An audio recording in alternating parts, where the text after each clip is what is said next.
From the 3-yard line, it's Trevor Wilson, and he's going to be stopped up short of the 20, right around the 15-yard line. It'll be 1st and 10 there for Jalen Daniels and the Jayhawks offense. Mark Jones alongside Roddy Jones. Quinn Kesnick down to the field. Kansas heads the ball first.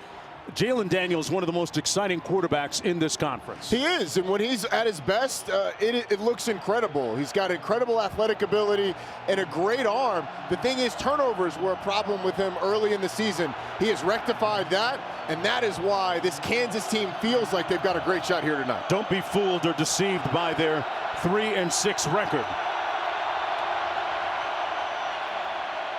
They're going to keep it on the ground with Devin Neal, the school's all-time leading rusher, and a nice gain of about 8 yards on the play.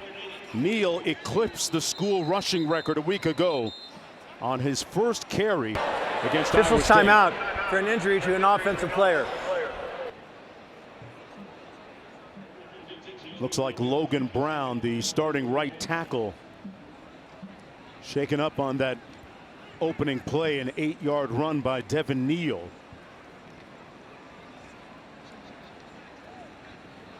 Junior out of Grand Rapids, Michigan. A vital part of their prolific running game.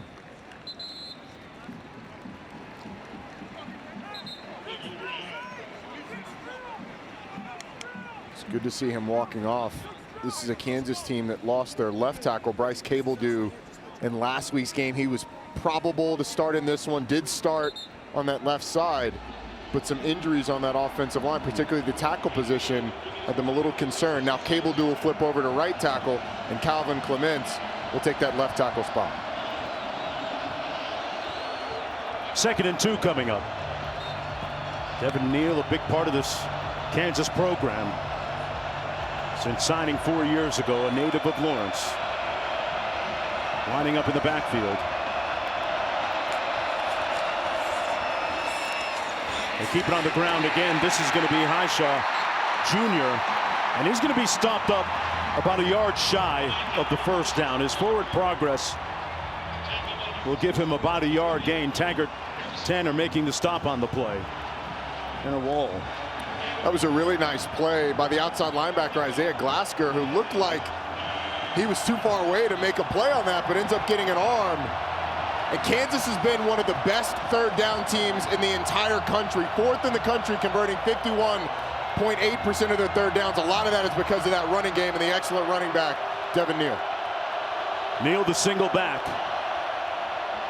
He gets the call and picks up the first down with about 3 yards to spare. Brought down by Crew Wakely.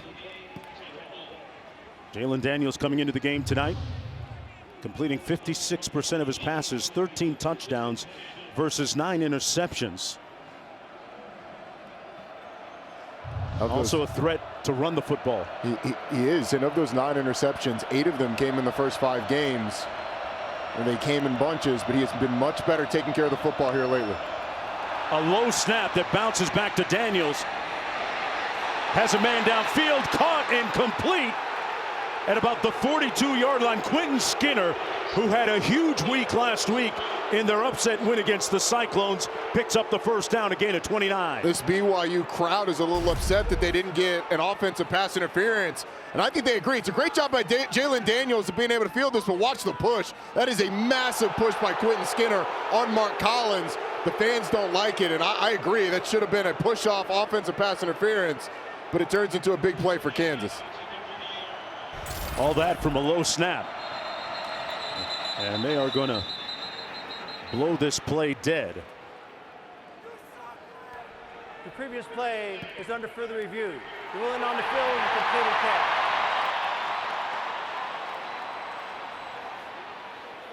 It can't be under review for a PI penalty, just whether he was in bounds. Correct, yeah. So what they're going to look at is if he had firm control with a foot in bounds.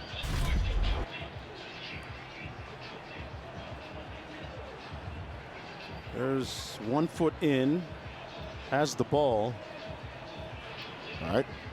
Looks like he's got control of it there. The question is going to be that left foot. Is the toe on the line? And no, I think there's space there.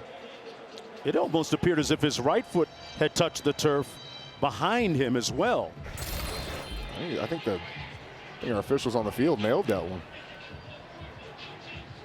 So wait for the call.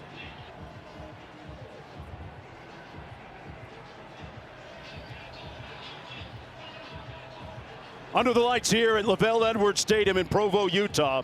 It's the third meeting all time between the picture-perfect 9-0 BYU Cougars and the Kansas Jayhawks. After review, the ruling on the field stands. Kansas just picked up 29 yards on a catch there that was ruled complete. Here's the play. Jalen Daniels slings it, and Quentin Skinner kept that left foot in bounds and had control of the football through the catch. So it's first down at the BYU 43-yard line on this, the opening drive of the football game for Kansas. BYU won the toss, deferred to the second half. Kansas with the football. Mark Jones alongside Roddy Jones, Quint Kesnick down to the field. On the sweep, got a good block. That's Morrison. And Morrison with a healthy 8-yard gain on the play. Tyler Batty, one of the BYU stars defensively, making the stop on the play. Lance Leipold, the head coach for Kansas. His team with a very deceiving 3-6 record, right, Roddy? This might be the best 3-6 team in the country. 5 one-score losses, leads in the fourth quarter of each one of their games, with the exception of one. They just have not made the plays when it's come down to it. Pass complete to Neal. The running back split out as a receiver down to the 30-yard line. Kalani Sitake. This is the second time that the Cougars have started 9-0 under his tutelage. And around these parts, they are awakening echoes and images of that national championship year in 1984. It's been a magical season, and it's interesting to look back to that '84 season and see some of the same things that are said about this BYU team. Close wins, schedule not the toughest, but it doesn't matter if you win all your games. Daniels keeps it himself and got down to the 25-yard line, sets up a second down and 5. Taggart making the stop on the play, a gain of 5. Busy and pivotal night and day in the Big 12. Here's what it looks like. BYU at 6-0 in conference play. Boy, you can't say enough about the great coaching job by Deion Sanders this year.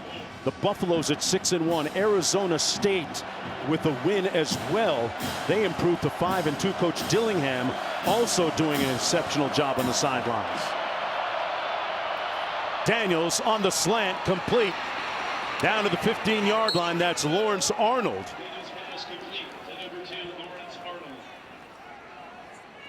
Picked up 10 yards on the play, and they move the chains again in the red zone. This has been an efficient, methodical drive from Kansas. You had the big play to Quentin Skinner, but outside of that, they've run the ball well, and Jalen Daniels has been able to find receivers in the intermediate range to help move them down the field. Neal in the backfield again on 1st and 10.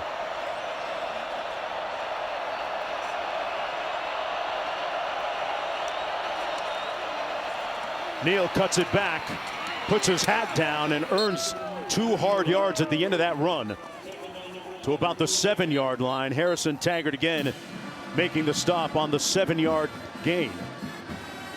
An impressive opening drive here for Kansas to start the football game. Coming off their biggest win of the season against Iowa State last week. Look at how proficient they've been in the red zone. They've been awesome. 25 touchdowns in 31 tries. In conference play, 17 of 20 scoring touchdowns when they get in the red zone. On 2nd and 3.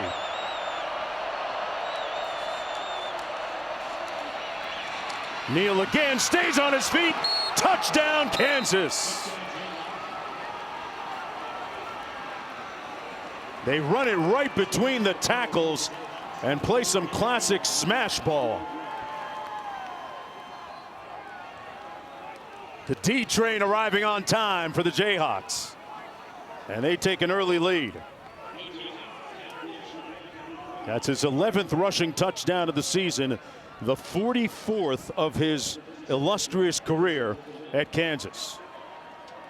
Boy, Roddy, that was an impressive 10-play drive. Yes, it was.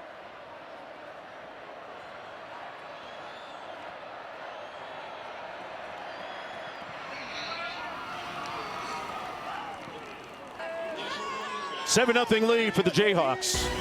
Hey, they still have a chance of becoming bowl eligible if they can win out. We'll be back with more on the other side on just how they scored on that play.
You're watching ESPN College Football presented by IHG Hotels and Resorts. Folks, this is the Big 12 Conference on ESPN. And what a start to this football game for the Kansas Jayhawks, looking for their 4th win of the season. That guy right there, Keelan Marion, has already returned 2 kickoffs for touchdowns this year. One of them coming last week in their win against Utah. It was a pivotal one because it took a while for the Cougar offense to get going, but this one will come out to the 25-yard line, 1st down and 10. Roddy, take us back to that previous touchdown play and how they were able to score. Well, it's pretty easy. Jalen Daniels and the threat of his running makes you play 11-on-11 football. The only thing is BYU only had 10 players on the field, so that makes it even more difficult. They hand it off to Devin Neal. He gets a couple of nice blocks. They have an opportunity to tackle him short of the end zone, but one of the best backs in the country would not be denied, and he's able to score. It looked like Kansas subbed for a bigger personnel package, and BYU got confused and couldn't match it. 1st down and 10 for quarterback Jake Retzlaff. 6'1" redshirt junior from Corona, California. Going to hand it off to his big burly back, L.J. Martin. J.B. Brown makes the tackle on the play. There's a look at Retzlaff, and his numbers on the season, he's completing 58% of his passes. He's thrown for over 2,000 yards, 18 touchdowns against 7 picks. But more than anything, this is a young man that has a perfectly balanced temperament. He has a chip on both shoulders. Maybe a bag of potato chips on both shoulders. Guy that had 0 offers coming out of high school, went to 2 separate junior colleges before making his way to BYU. And man, does he carry that with him in the best way. On 2nd and 10, slings it. It's going to be caught for the first down by Darius Lassiter. 13-yard pickup and a first down. It's not a perfect throw, but when you have the level of skill that they do at the receiver positions, it doesn't matter. Gives Darius Lassiter a chance. He goes down and catches it. And between Darius Lassiter, Chase Roberts, Keelan Marion, this is an explosive group that has really good ball skills and is able, with a quarterback to deliver it, to really hurt you down the field.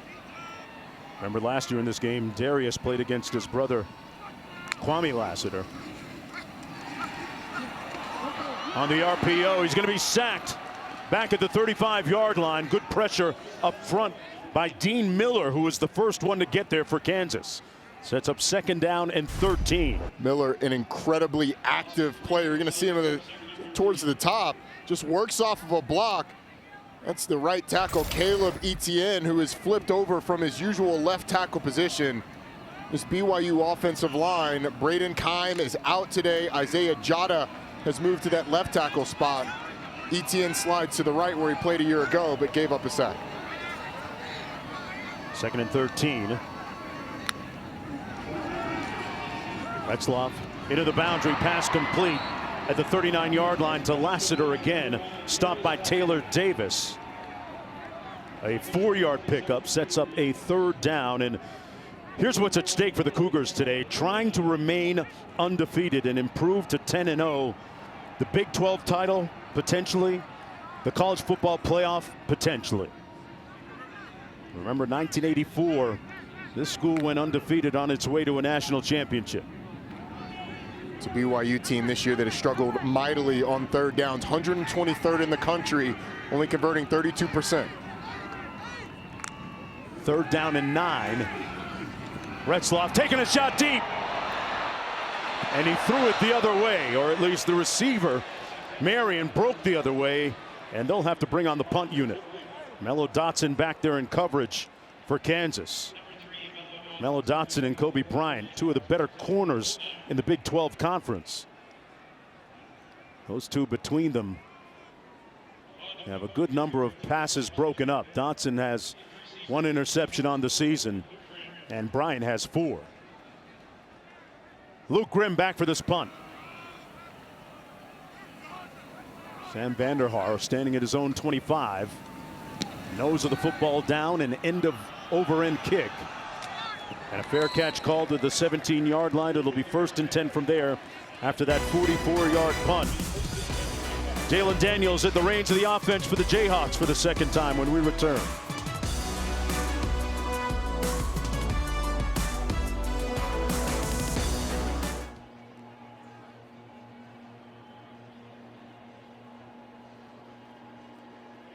ESPN College Football is presented by IHG Hotels and Resorts. 19 hotel brands, 1 loyalty program. Download the app.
freezing how slippery the surface gets, but it's a mess. It looks like an elementary school art project. Oh, hope they get an A on the field.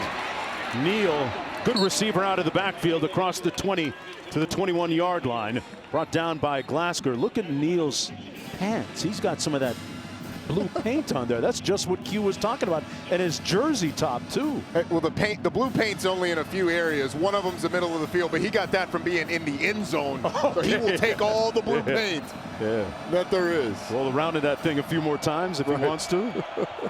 Highshaw in the backfield. 2nd down and 6 for Kansas. On the reverse. But they're able to string it out. Grimm had nowhere to go. Let's check in with the studio.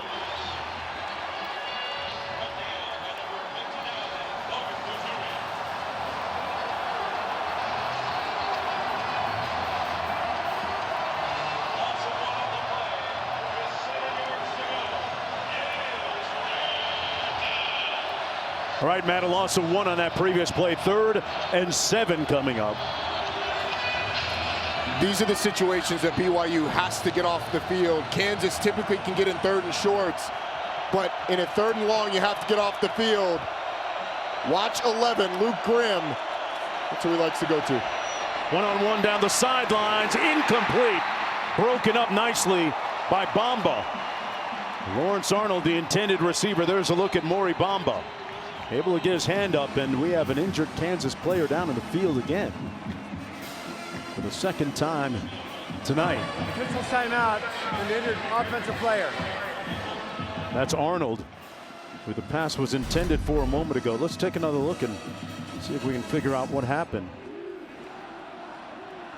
Looks like he just lands hard. Quint talked about the fact that as the temperature drops, the field could start to get colder and get a little bit harder. Right. Looked like his head might have hit the turf at a high velocity.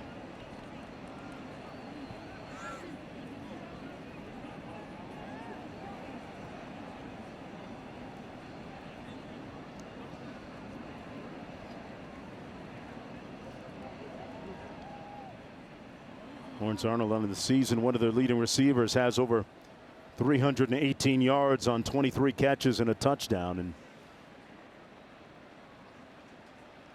good to see the young man get up and attempt to walk off here. Pretty imposing target at 6'3". They've got some long and lanky receivers on that Kansas receiving room. Skinner's 6'5", Arnold is 6'3". Emilian is over 6 foot as well. Locken at 6'2".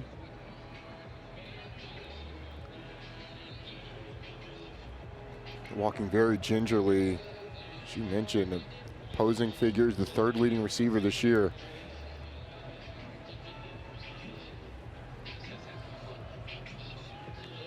If you're BYU, defensively, great that they're able to get off the field, which is one of the themes for them this year, right? Yeah, and the key there is they kept Kansas out of 3rd and short. They got them into a 3rd and 7, and were able to get off the field because of it. BYU's going to have to win 1st and 2nd down so they can get to 3rd downs where Kansas can't have it both ways through the run and the pass. Evan Graves punting. The Australian going to get set at about his own 6-yard line.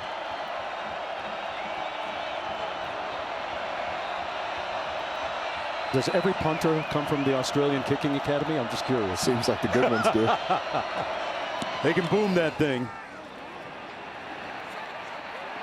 And some good directional kicking, you would think, because they've got that good kick return unit back there, led by Marion, but unable.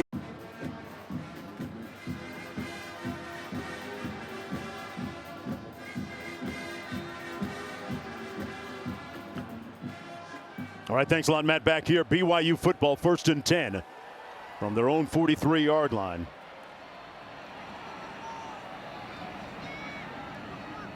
Roberts in motion, now sets. High snap for Retzloff. Clean pocket, slings it on the post. Got a man and overshot his receiver, Lassiter. He had 2 steps on his defender, Mello Dotson. Let's take a look at our impact players, brought to you by Carfax. It'll be 2nd down and 10. Talk about this BYU offense. Chase Roberts is their leading receiver, and he is a high percentage catch. When they target him, he catches the ball 75% of the time.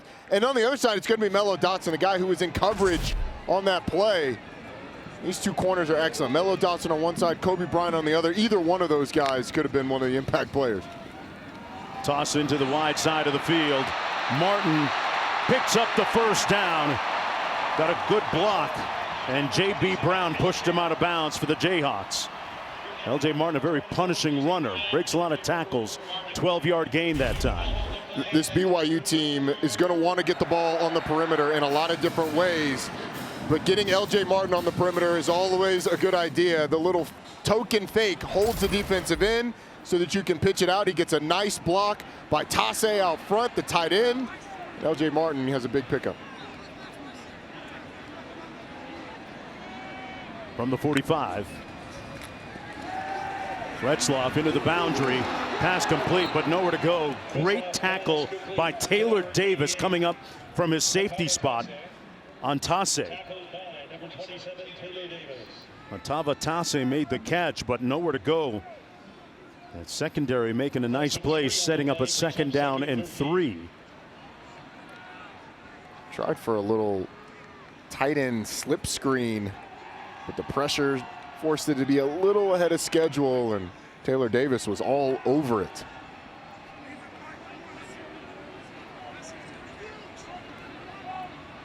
Second and 13. Will counter. This is Martin again. Got rocked about 3 yards shy of the first down by Taylor Davis. In on another stop. An 11-yard gain on the play. Hey, Tuesday, we'll have the exclusive reveal of the next college football playoff top 25 rankings. Reese and the guys breaking it down like a fraction, top to bottom. Have coaches' reactions as well as live interviews with committee chairman Ward Manuel. In Michigan AD, they'll also project the 12-team field, 7 Eastern on ESPN in the app. 3rd down and 2 coming up.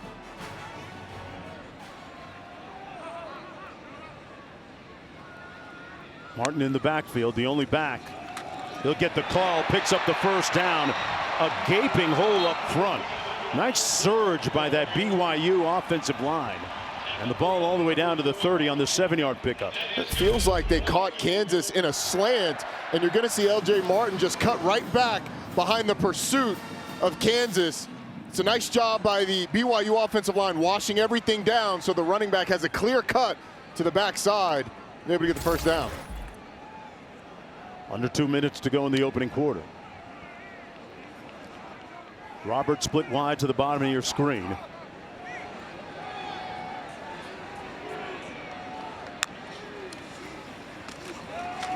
They're going to run it again. Rapati upended, went airborne. Got chopped down by J.B. Brown.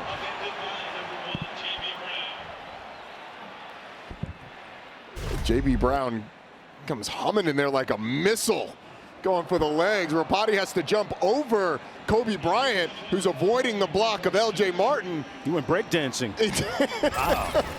Wow. Unintentionally. Yes. 2nd down and 3 after the 7-yard pickup.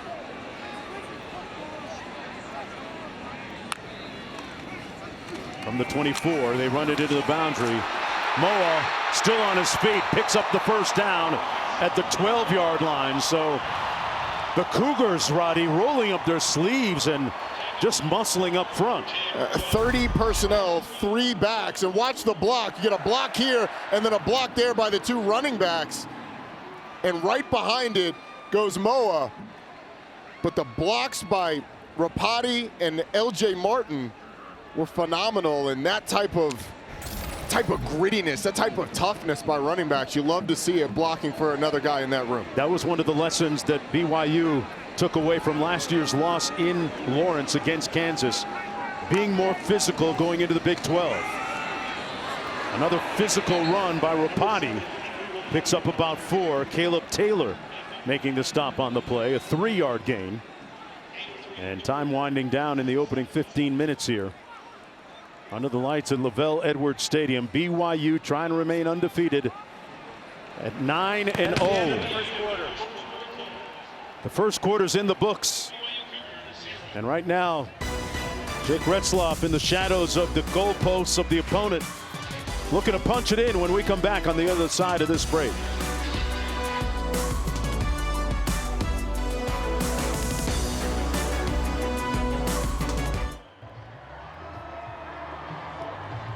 Coach, what do you think the single key development of that first quarter was? Well, I think we got a big play on the pass play with the Skinner early and got Devin off on some good runs, been able to mix it up a little bit. That was a good first series for us. Right now we're not fitting the run very well. We got to set the edges a little better and slow this thing down for them on offense.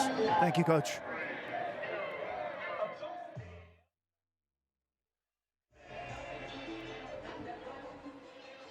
The Cougars, especially with respect to their ground game.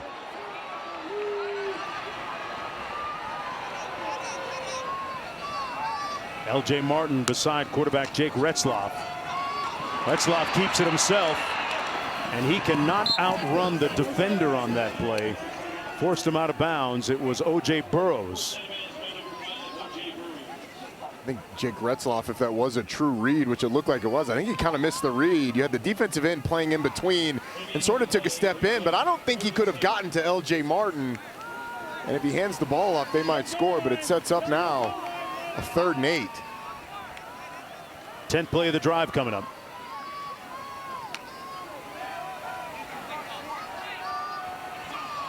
Third down and 8. Got to watch out for the mismatch as Keanu Hill, converted tight end, or converted receiver, now a tight end. Big mismatch down here. Retzloff blitz coming. Fires high, incomplete. And the Jayhawk defense gets a stop, and Retzloff took a hit. They heated him up. Marvin Grant. Let's take another look.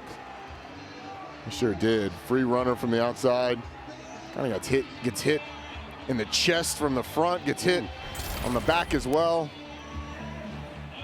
And that means the field goal unit's going to come in, led by Will Ferrin, who's having a spectacular year. 17 of 20 on the season. This one coming from 28 yards out.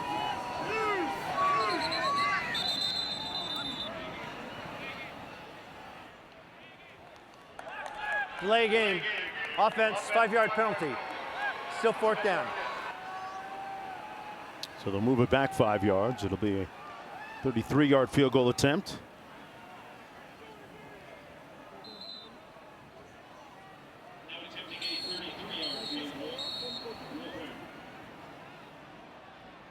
Okay, we got more whistles. There's an extra football on the field.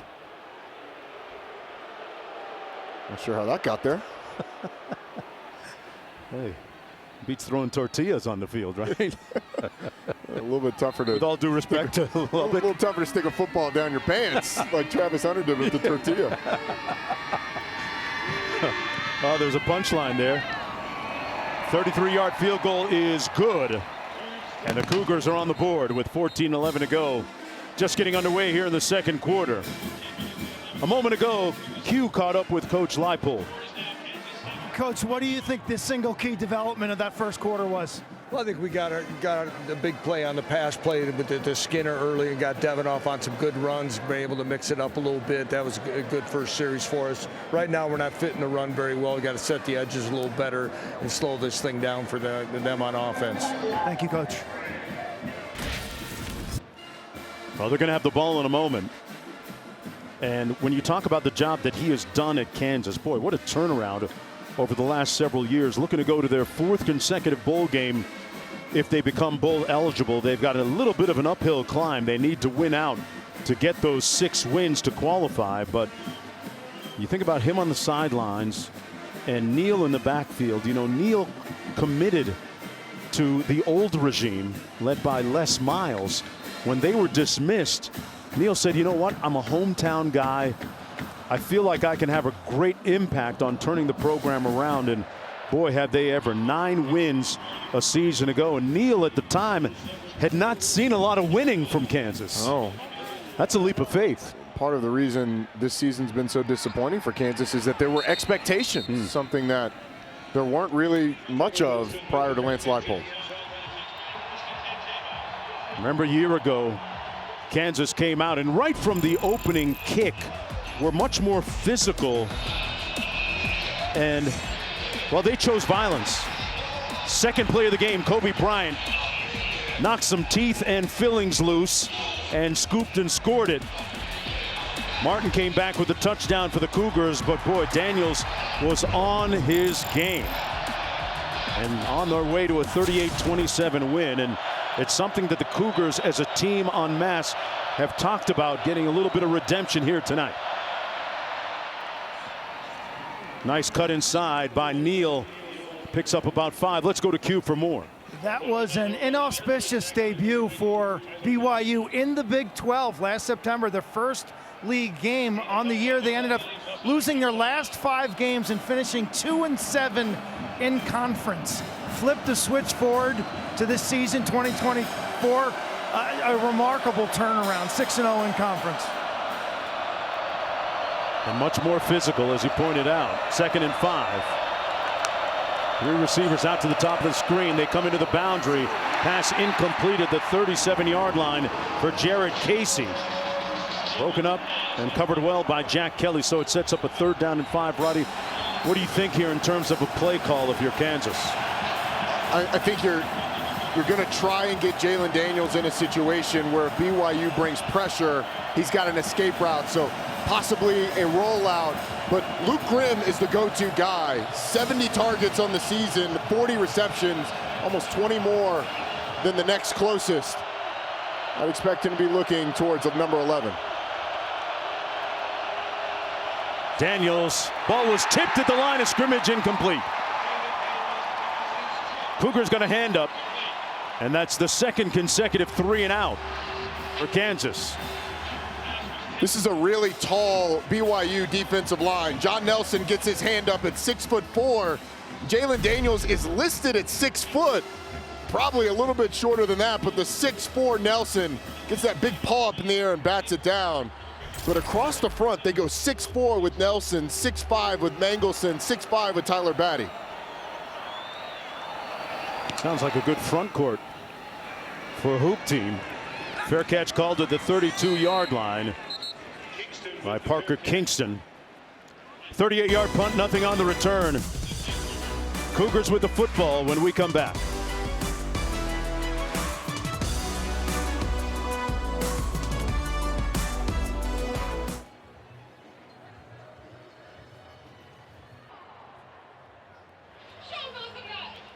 Welcome back, everyone. A moment ago, pregame, we had Devin Neal mic'd up for sound. It never gets old right here. No, every time. Yeah.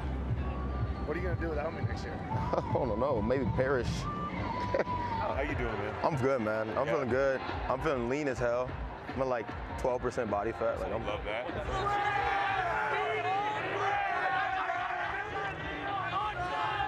Hey, this is crazy. I don't know what they were saying. I had my headphones on, but they were screaming at me down there. They say all positive things. Okay. They showing love. I don't know. I don't know, man. I think that's more motivational for you to play than just touching it. They were saying positive things? Is that what he said? Did I hear that correctly? Because I didn't have headphones on. Well, the enthusiasm and the time that the student section showed up was impressive. But how about killing the opposing team with kindness? Yes. Devin Neal, one of the best running backs in the entire country. Don't go for the pump fake. Right. What about 12% body fat? Is that about normal for football players? Where'd you play at? I don't know what my body fat was. We weren't as in tune to that. Okay. A lot more McDonald's when I played. Lassiter with the catch in traffic. Darius Lassiter has made several catches and been targeted several times. That one good for 9 yards. Starting off this drive with a couple of quick passes. On the first one, Keelan Marion, Kansas brought a blitz from the field. They throw a little bubble into that blitz. We're able to get a big pickup. That time spitting the ball out quick to Lassiter. He's got BYU near midfield after a couple plays. First down and 10.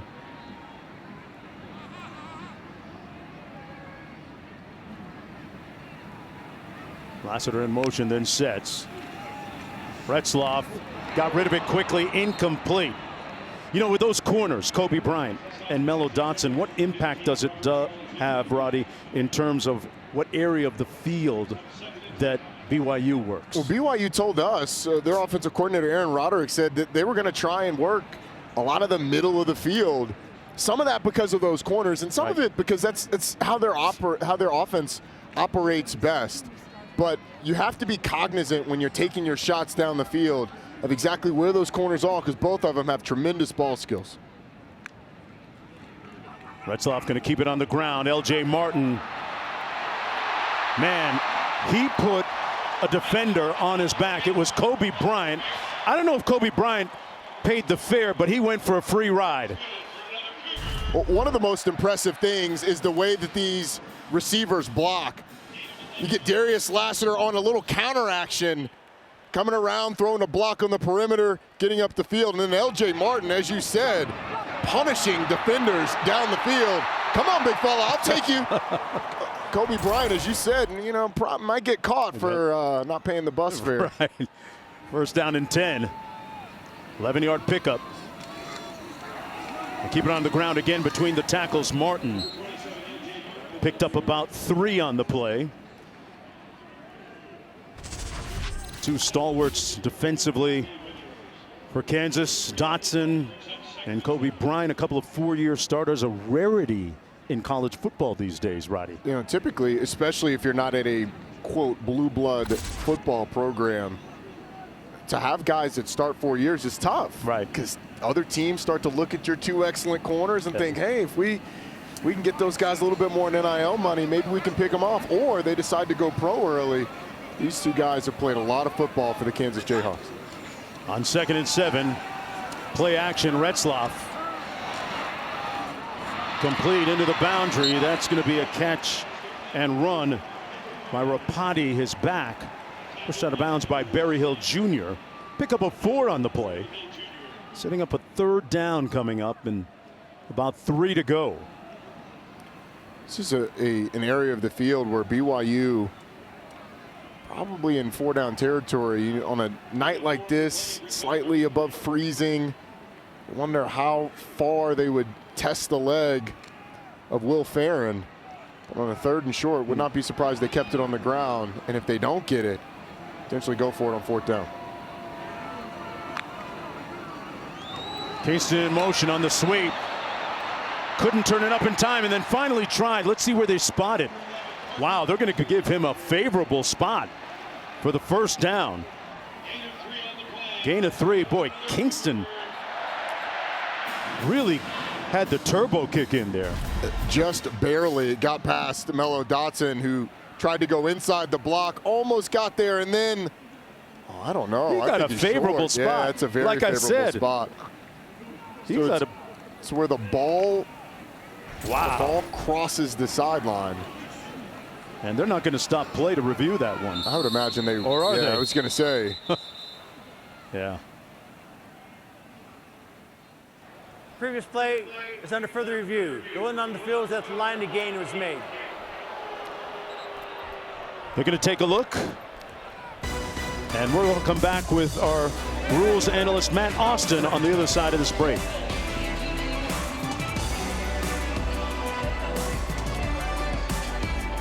I'm going to take this out, Lyndon.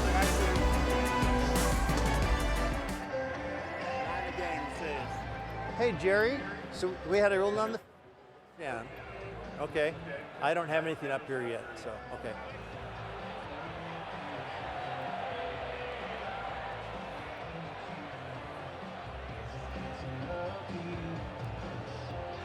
Is that on or off? Mike.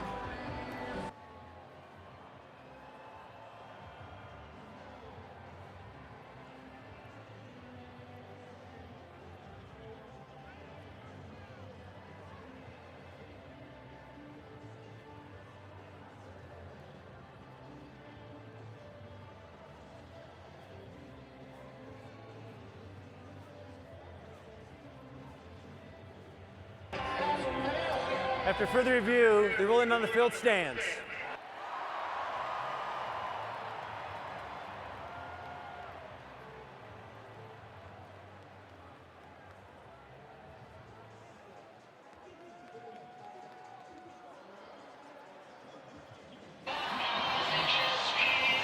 Okay, you heard the decision. We're going to bring in our rules analyst, Matt Austin. What'd you think of this call, Matt? Well, I'm a little surprised, to be honest with you. Roddy's right. It's where the ball crosses the sideline as the runner strides across. To me, it looked like it was pretty clear. It should have been about the 31-yard line. Without a shot straight overhead looking down, I guess it's not possible to get the exact spot, but I sure think this was short. I do too. I mean, and here's a shot right down the line. We saw that. And you can't tell where he goes out of bounds there. But I mean, the first down marker's at the 30, and he was not. He may not have a perfect spot, but I mean, he was definitely short. Yeah. Ultimately, though, it's first down BYU. 9 minutes to go in the opening half.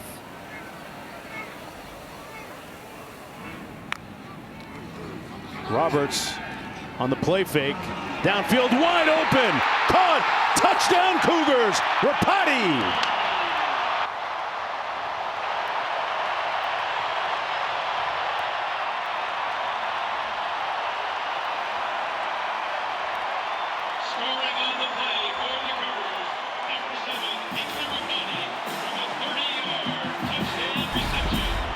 Great execution here, Roddy. Tremendous, and a good job by Rapati, slipping inside the defender up the sideline, bringing in the pass, and then getting in the end zone.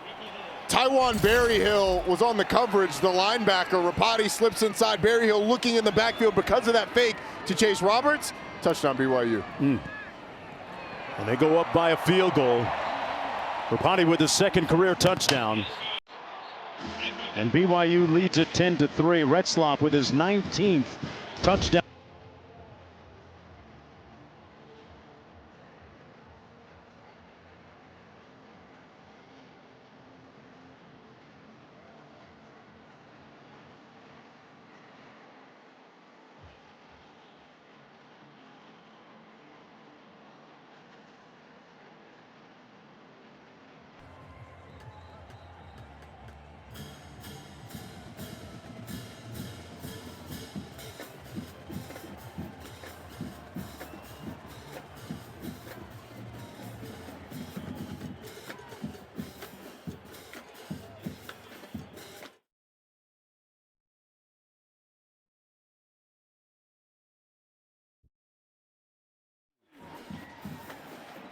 You talk about a coach that has positive vibrations, high vibrations into the atmosphere. Yeah, he was hitting the Dougie a little bit.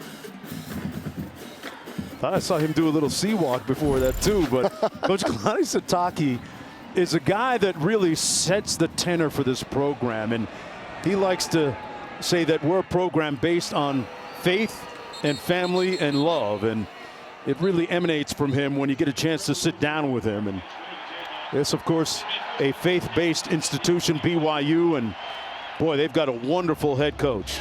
You can tell that he's a leader that is dedicated to constant learning, constant search of improving. I mentioned to us that in this new era with these players, sometimes you have to let go and let them make decisions. You can't have the overwhelming ego that prevents you from seeing the bigger picture. Kalani Sitake, one of the best leaders of young men in the entire country. Hey, his playlist is stuck in the 80s and 90s like ours. A lot of boys to men, so yeah, I'm down with him. Kansas has only had 8 yards of offense since its opening drive. This is going to be Trevor Wilson. Cut it up north-south, picked up about 4 yards. Glasker makes the tackle on the play. This group of linebackers for the Cougars, Glasker, Taggart, and Kelly, they believe might be the best group of linebackers in the Big 12 Conference. Roddy, your thoughts? They are really talented. Taggart's all over the place. Glasker is explosive and a playmaker, and Jack Kelly is an NFL prospect, no doubt about it. They are all over the field making plays. The thing is, Devin Neal has only touched the ball 1 time since that first drive. Not in the game now. On a speed option, Daniels keeps it himself. Great cutback, still on his feet, and lunges forward to the 40-yard line. Picks up the first down. That's the extra running threat that he provides. 11-yard gain. He just does a great job of seeing that cutback. Freeze it here, guys. You can see the eyes. He sees it as well. Is able to cut back against the grain. Makes the linebackers miss. That's how dangerous he can be with the ball in his hands. Young man that was committed to Middle Tennessee State his senior year of high school. Kansas came calling. And then flipped. Play fake. Has a man. It's caught downfield by Luke Grimm, his go-to receivers. What a throw. Because Jack Kelly is running under this route, so Jalen Daniels has to make sure he gets it over the linebacker who's pursuing and down before the sideline. Doing this in the cold, not easy, putting Luke Grimm right on the stripes there on the edge. Fires another dart complete to Jarrett Casey. The burly tight end rolls forward for a couple of more yards after contact. Picked up about 7 on the play. It'll be 2nd down and 3. We say Jalen Daniels, not to be confused with the guy that's with the Washington Commanders right now. I tell you, when both of them were in college, it was hard not to mix those two up. But when you talk about skill sets, there are obvious similarities with their mobility, but the style of play much different. Jalen Daniels starting to play a lot more like the guy that we saw a few years ago here recently. And they switched to Devin Neal for the direct snap on the Wildcat. Nice little bit of deception by Kansas. Miles Hall making the tackle on the play. A busy day, a pivotal day in the Big 12 Conference as we take a look at some of the results. Cincinnati, Iowa State. Cyclones won that one, bouncing back from last week. Boy, Colorado put up 49 points on the #1 defense in the Big 12. And Deion Sanders might be the coach of the year this year. He very well may be. Kalani Sitake certainly in the running as well. But Kansas State going down at Arizona State certainly clears the way a little bit for Colorado as well. 3rd and short. And there's a flag down. Hard to snap, false start. Offense. Number 0, 5-yard penalty. Still 3rd down. As Kansas moves from left to right, they get closer and closer to the BYU student body. And they were here an hour and a half before kick. They're standing on their feet, and it gets loud. It's like walking into a wave of noise.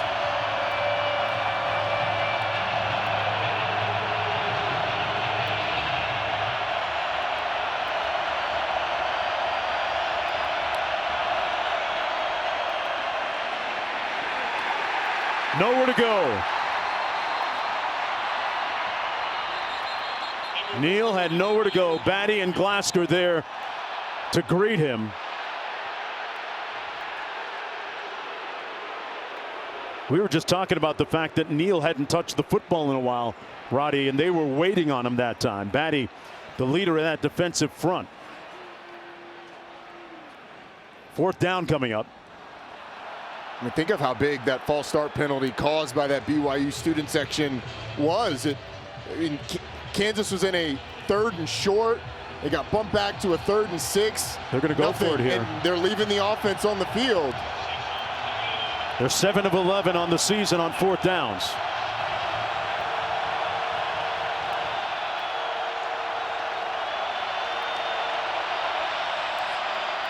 Daniels has a man, got his go-to receiver for the 1st down, and goal to go. Grimm working against Maury Bamba. And Jalen Daniels was pristine and precise here. It's just a little flag route by Luke Grimm, and they turn him wide open. No one goes with the #1 receiver for the Kansas Jayhawks. Jalen Daniels sees it, and they get a big conversion on 4th down. 1st and goal coming up. 27-yard pickup on that last play. Daniels on the quarterback draw. It's a race, and that time he didn't win it. No gain on the play. Jack Kelly chopped him down right at the line of scrimmage. Former defensive end at Weber State, transferred Great relationships with the coaching staff at BYU. So it was an easy move down the highway a little bit from Ogden, Utah. 2nd and goal.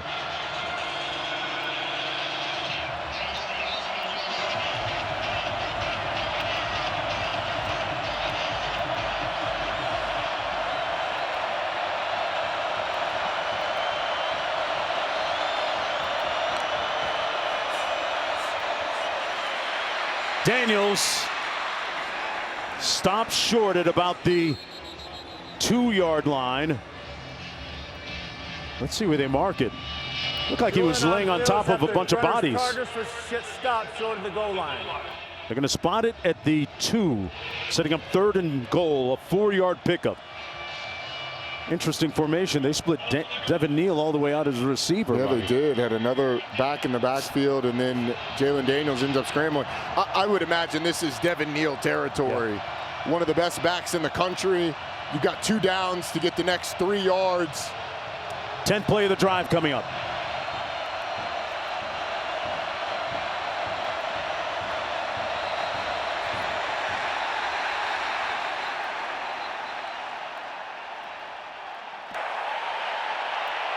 Delay game.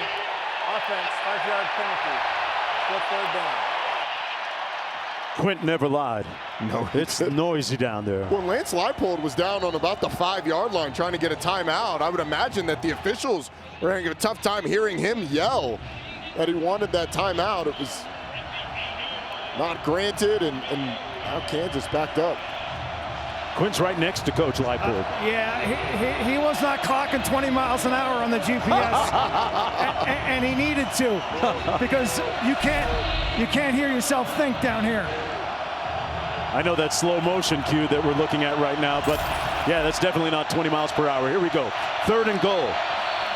Cure in motion, and they're going to blow it down again, and we hit the 2-minute timeout. This is the 2-minute timeout. 3rd and goal coming up. Time to contemplate the next move. Back in a minute.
Welcome back, everyone, to the Big 12 after party coming up on the Lexus halftime.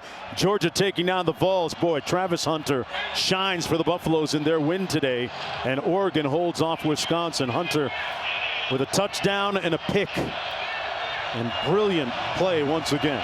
3rd and goal.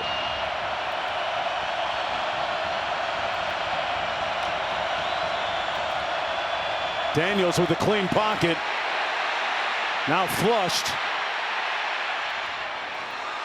Incomplete at the 10-yard line for Devin Neal, who juggled it. So 4th down coming up. And yeah, in comes the field goal unit, Roddy. Yeah, our ESPN analytics said it would recommend a go in 4th and 6 or less. I felt like it might be a little closer than that. Lance Leipold to make a decision, but with the no gain, you go ahead and kick it, try and take the points. So in comes Allen. 7-9 on the season, his longest to 47. This one coming from 25.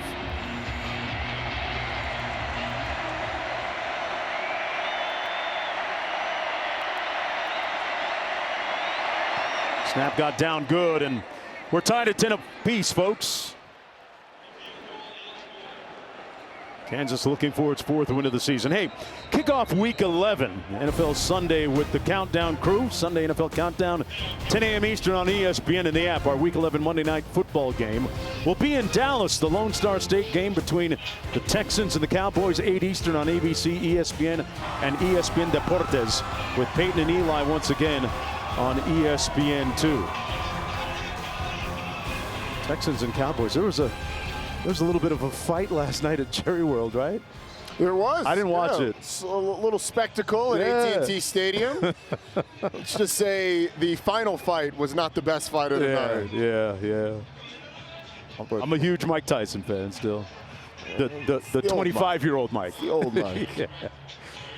Yeah, that guy ain't walking through the door no more. But both of these teams exchanging punches, much like the women's fight before the Tyson-Paul fight. Keep an eye on that guy. He has returned 2 kicks for touchdowns this year. Keelan Marion trying to get the crowd amped up with 1:46 to go.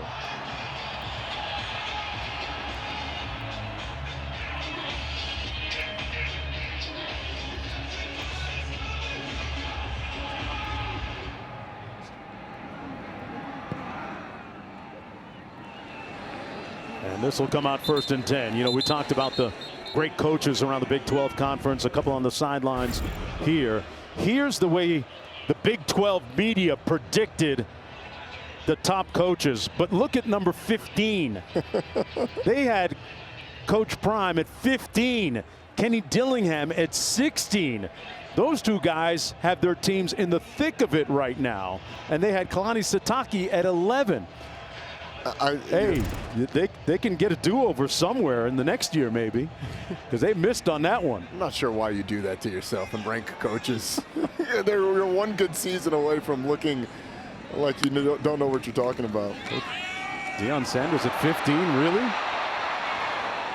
Nice run by Jake Retzlaff. J.B. Brown made the hit, and hey, here's why those guys really missed on those predictions, because look where Colorado is, 6-1. Look where Arizona State is, 5-2. Look where BYU is at the top, 6-0 for the supposed 11th best coach in the conference. Retzlaff throws a dart into Kansas territory to Chase Roberts, and Retzlaff was favoring his arm a moment ago. A 16-yard pickup, and yeah, you see him cradling that left arm of his. It looks like that shoulder is what he's grabbing. Wow. We'll keep an eye on that. Got Q on the sidelines. Man, he threw an out to the wide side of the field to Marion, Roddy, and a 1st down. He's got great arm strength, does Jake Retzlaff. And that's a big boy throw. From the right hash to the left sideline on a rope. 16-yard pickup. BYU with all 3 of its timeouts remaining. Chunk plays. Now they are just shy of the 30-yard line. The great opportunity to get points, maybe even a touchdown before half. See the great chemistry he has with Chase Roberts. The 2 of them trained together in Southern California this past summer in Huntington Beach.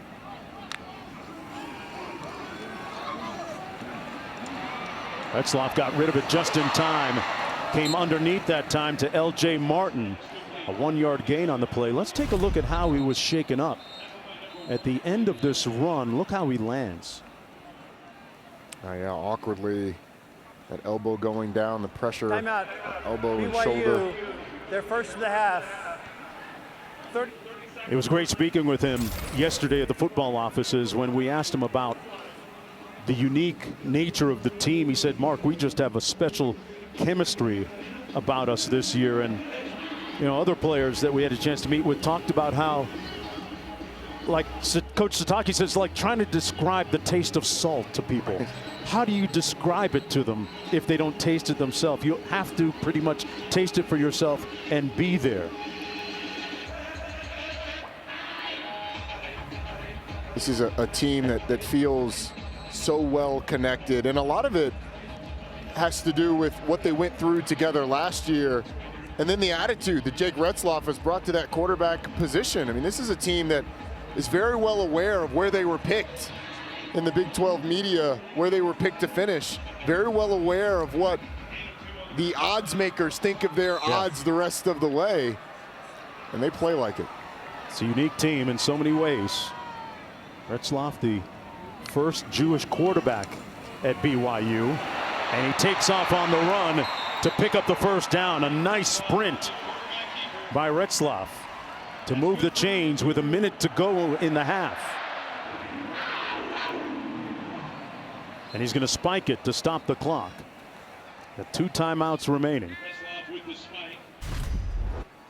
Both times they've run this speed option, you've had the end for Kansas over pursuit of the outside, opening up a gaping hole for Jake Retzloff to cut up on. It looks like Kansas has coached their guys, hey, we want to keep the quarterback contained from getting out on the perimeter, keep from getting that ball pitched. But it's created an alley for Retzloff to run through twice now on this drive. First down and 10, 58 seconds to go in the first half.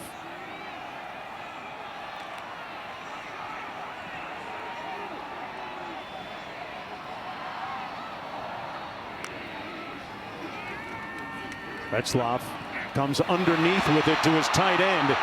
Taase down inside the 5-yard line. They're going to spot it at the 5. First and goal. A 16-yard gain. A little delayed release by the tight end, and Matava Taase gets the ball inside the 5-yard line, as you said.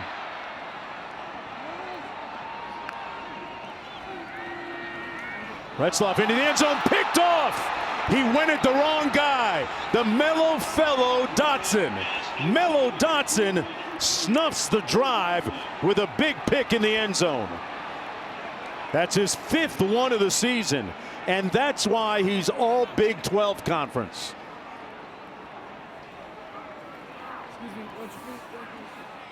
This BYU coaching staff talked to us about the corners for Kansas doing a great job being physical, forcing receivers wider than they want to be. It felt like with that throw, Retzloff expected Taase to be further inside. Either way, that throw has to be out towards the sideline or more or further up the field toward the back pylon. But Mello Dotson just does a great job of forcing the receiver that way, so the throw ends up inside. And he's able to make the pick. Ultimately, though, that wasn't as much what Mello Dotson did. It's a poor throw by Retzloff, leading the ball too far inside, and Mello Dotson picking it off. And ironically, one of the biggest improvements by Retzloff this year is him and his ability to take care of the football. He's cut down on his turnovers from a season ago, but you can see the disgust etched across his countenance right there. Clock running with 15 seconds to go in the first half. That was the first turnover of the football game. We're tied at 10, and that's going to be the way that we go into the locker room at halftime. BYU 9-0 overall, 6-0 in Big 12 conference play, and that's the end of the first half. What could have been, perhaps, for the Cougars to end that second quarter. The good news is they'll have the football to receive in the second half. Lexus halftime coming up right after the break.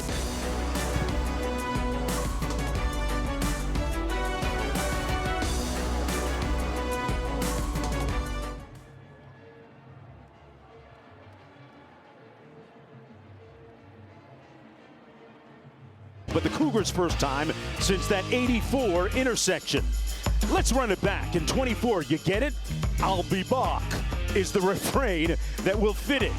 '84, we found out rain was purple and doves cry. There were some cheers and also Magnum PI. Lavelle Edwards orchestrated an Olympian effort in '84. Kalani Sitake spouting 40 years later. Let's be unblemished once more. Tracking in the right direction. Trying to hit the refresh button on that 1984 National Championship magical season. And it's going to be these two guys that will have to lead them there. Kalani Sitake, head coach, and quarterback Jake Retzloff, who threw an interception to end that first half. They'll have the football here in the second half, taking on Kansas and looking to atone for a defeat at the hands of the Jayhawks last year in their first ever Big 12 conference game in Lawrence. And that guy right there is one of the most lethal kickoff returners in the country of late. Keelan Marion has returned 2 kickoffs for touchdowns this year, most recently last week against Utah. He'll get a chance. And he's going to be brought down at about the 17-yard line. It'll be 1st and 10 from there. Mark Jones alongside Roddy Jones, Quinn Kesnick down in the field. A chilly night. We got our coats on. Yeah, we've avoided the gloves so far, but they're coming. Roddy, tell us about that last drive and how they bounced back and what went wrong on that previous drive. Well, it's such a low possession game that every possession is magnified, and BYU did a nice job of driving all the way down the field.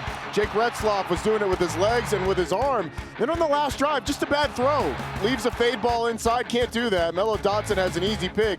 Jake Retzloff knows it. But only 4 possessions for each team. That pass tipped and almost picked off. Mello Dotson, who had the interception in the end zone that we just looked at a moment ago under Roddy's analysis, almost picked that one off too. He laid out, but couldn't quite get there. It'll be 2nd down and 10. That ball appeared to be tipped at the line of scrimmage. This is a BYU team that has thrived in winning the turnover margin. They've lost it 1 time this year in that Oklahoma State game, and through 1 half they are behind in the turnover margin. Jake Retzloff, with the exception of that interception, played really well in the first half. Pulls it out of Martin's gut, completes the pass to Chase Roberts, and Roberts picks up the first down. Taylor Davis pushed him out of bounds. Pickup of 11 on the play. Chase Roberts, the leading receiver for the Cougars, coming into the game with almost 600 yards receiving on the season. Had a great meeting with him yesterday. Remembers last year playing against several of the same players here for Kansas. Roberts will split out to the right of quarterback Jake Retzloff.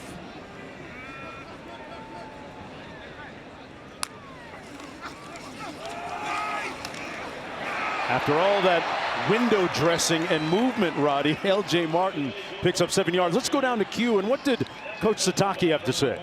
We got to be more assignment sound on defense. Really bemoaning that 4th down completion to Luke Grimm on the near sideline. He also pointed to his offense. You know, the bread and butter has been the intermediate passing game. 10 to 20-yard completions, some long comebacks. We only saw 1 of those in the first half. News item for Kansas. Wide receiver Lawrence Arnold is out for the remainder of the game, coming into this game with 23 catches. He will not return. 2nd down and 3.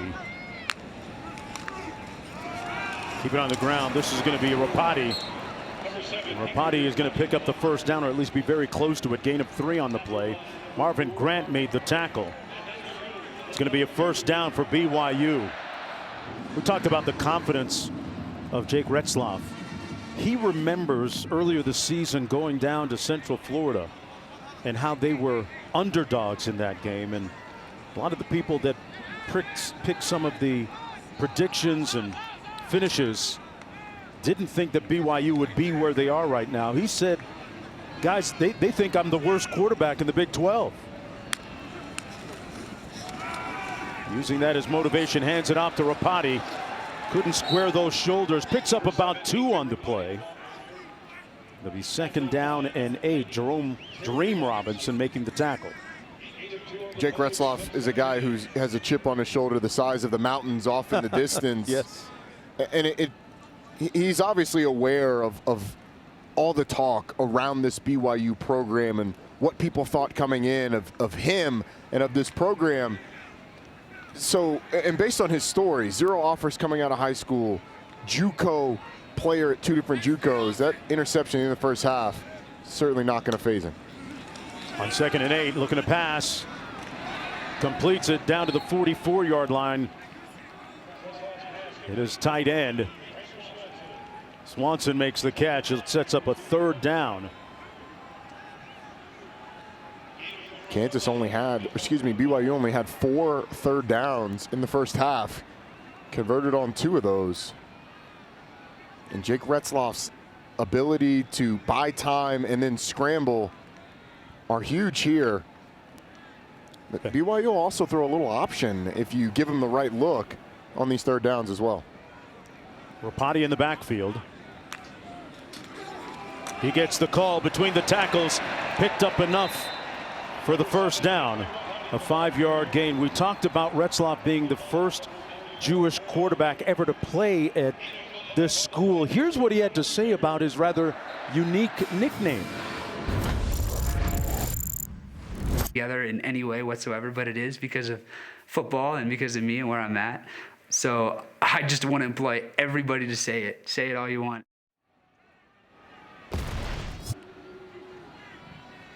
Jake with a very effusive personality. And those t-shirts are selling pretty well too. Nice catch by Tase. Q has more. Yeah, he's had rabbis from Canada, Kansas, California, and England seek out that merchandise. And keep in mind, 98.5% of the school here, the students are LDS. There's only 5 Jewish students in the entire school. And Utah as a state, 0.5% Jewish population. So he does stand out in a crowd. 2nd down and 9. And Retzloff trying to atone for that interception that he threw at the end of the first half. Hands it off here to LJ Martin with nowhere to go. He got rocked by Cornell Wheeler, setting up a 3rd down. No gain on the play. You know, just to put a period on that point, Kalani Sitake talked about BYU and how they've continued to diversify the types of people that they bring into the program, bringing in many more African Americans over the years, and talked about the extreme benefit that it's had to the program, getting different views and different talents. It's got them at 9-0 right now. 10th play of the drive. Retzloff, there's that option you talked about, Roddy. Martin is going to be knocked out. Let's see where they spot this. Last time we misspoke, and they got a very favorable spot. They're going to spot this short by about a yard. Taylor Davis made the stop. 8-yard gain. This one, you don't want to say anything. I don't. because that one to me looked more like a 1st down than the one that was called a 1st down early in the game. That sets up a 4th and short. BYU leaving the offense on the field. LJ Martin is back in the pistol. He's carrying 225 pounds straight ahead. He's going to pick up the 1st down. Got about 3 on the play, and the Cougars hang on to the football.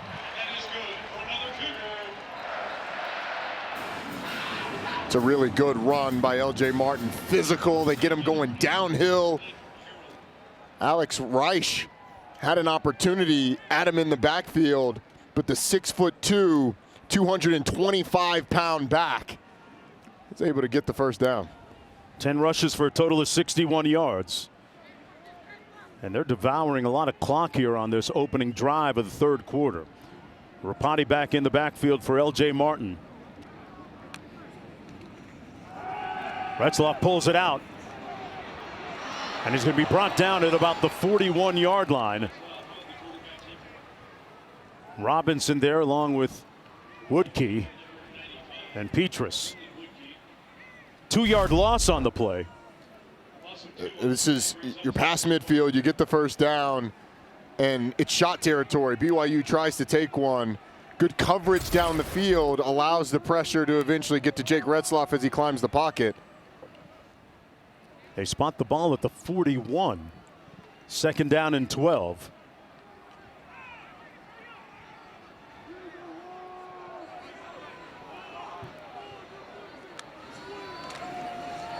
Blitz coming. He got rid of it ahead of it. And a first down. Marion. Keelan Marion, the UConn transfer.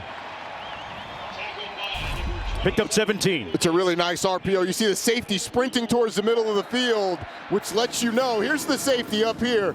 It lets you know that run support is coming down. You've got numbers on the back end. Jake Retzloff pulls it, throws it down, and gets the first down. Keeps it on the RPO this time and picks up 3 yards.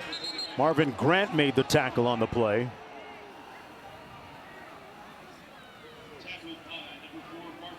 Second down coming up, and Retzloff was quick to say that the poise that he takes into the pocket there is a byproduct of his offensive coordinator and quarterbacks coach Aaron Roderick, who's also very stoic. We got a shot of him up in the booth a little bit earlier tonight. This is the 15th play of the drive for BYU. Starting to feel like they're going to take up the whole quarter with the football. Under 6 minutes. 2nd and 8. RPO into the boundary, nowhere to go. LJ Martin run out of bounds at about the 20-yard line. Picked up about 2 on the play. They have liked these multiple back sets. 2 backs in the backfield, that time 3 backs in the backfield. What does that do to the defense? Go full on triple option. Well, it keeps you guessing. Do you match a bigger personnel group with bigger players on the field, take off a defensive back, have 3 linebackers on? But they've shown so many different pictures. So you can have 3 backs and still make it look like it's 4 wide receivers by having guys split out. So it's kept Kansas on their heels. 3rd down and 6. Jayhawks trying to get off the field. Here's the option again. Retzloff going to be stopped up short of the first down, right in the middle of the field by about 3 yards. Jareem Robertson, player who sets high goals for himself, made the tackle on the play. There he is, number 90. So 4th down and 3, and it looks like the offense is going to remain on the field. The analytics say 4th and 5 or less to go for it. They are going to drain this clock down. I wonder if they're going to take a timeout. Still in the huddle. The play clock's at 10 seconds. They're going to have to hurry. Now up to the line of scrimmage. 6 on the play clock. And now they're going to burn one of their timeouts. They've got 2 remaining. Kalani Sitake going to strategize on the sidelines. We'll be back in just a moment.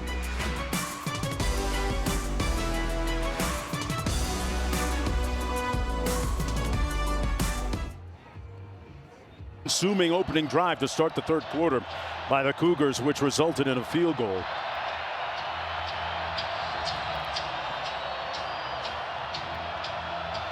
How about that? In Kansas, only 27 plays in the first half. This will be their first play of the second half. Here we are with 4 minutes and 30 seconds left in the 3rd quarter. That clock-consuming drive by BYU ate up 2/3 of the 3rd quarter. Neal's going to get the carry. Cut it north-south and picked up about 7 yards. Roddy, I want to ask you this. The opposing coaches say that Neal stays square in the hole, so it makes it difficult to get a shot on him. How important is that, and what does that look like when a guy's staying square in the hole? Well, if you watch Devin Neal's shoulders, he's always pointing towards the line of scrimmage, towards that offensive line, which gives you a 2-way go. Go left or go right with quickness, and he's patient in the backfield, so he has great vision to be able to find those holes. Daniels looking to pass. Scrambling, now going to take off and slide in for the first down. He started his slide apparently right around that marker and it might not be enough for the first down. You see the look of amazement on his face. So spotting the ball has been quite a variance today. That one, I do agree with the spot of that one. It's where the quarterback starts his slide, and it did appear that he started it short. Matt Austin, what do you think about this? With Roddy, when the hips begin to drop, that's the dead ball spot. So I think he was short. I think it was a good spot. So it sets up 3rd and 1. He'll get enough this time. Neal on the carry picks up the first down. Got about 2.5. Roddy asked you about staying square in the hole. This is it, right? So he's got the ability. Here's where he's square, with those shoulders are pointing towards the line of scrimmage. And then when you're able to do that, you can make a move on a linebacker so he's not able to get a good hit on you. When you have these shotgun runs where you start going laterally, it's really important to get those shoulders back square towards where you're going, towards the offensive line, so that you have that ability to make people miss. Daniels going to take off and tackle behind the line of scrimmage. That's going to be a loss of 3. DeMooney, Raider DeMooney, knifing in there to make the tackle from a strong safety spot.